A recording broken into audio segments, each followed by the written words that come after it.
बढ़िया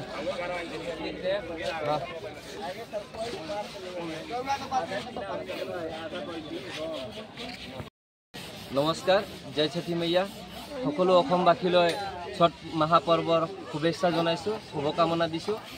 আজি আপোনালোকে দেখিব পাইছে আমাৰ এটো ঘাট হল খেৰণী কপলি নদী স্থিত খেৰণী ঘাটত আমি ছট পূজাৰ উদযাপন কৰিবলৈ লৈছো আৰু ইয়াত আপুনি দেখিব পাব যে বহুত বিভিন্ন ধৰণৰ গাঁৱৰ পৰা আহা যিখিনি আমাৰ শ্ৰদ্ধালু আছে ভক্ত মণ্ডলী আছে তেওঁলোকে ইয়াতে ছট পূজা কৰিব ল'ব। আজি সন্ধিয়াৰ পৰা আমাৰ বিশেষকৈ পূজা আৰম্ভ হ'ব আৰু আমাৰ যিটো আই মাতৃ আছে তেওঁলোকে ছট পূজাৰ আজি আপোনাৰ 36 আৱাৰ 36 ঘণ্টা তেওঁলোকে ব্ৰত উদযাপন কৰিব আৰু কালি অহাকালি তেওঁলোকে সূৰ্যক অৰগ দি পেলাই তেওঁলোকে নিজৰ ব্ৰতটো সমাপন কৰিব।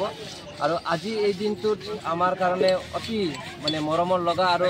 অতি উৎসাহজনক বস্তু যে আমি সৰু ডাঙৰ দীঘল সবে ঘাটত আহি পেলাই আজি এই পূজাটো আমি উপভোগ কৰোঁ। আজি ইয়াত আমি দেখিব পাইছোঁ আমাৰ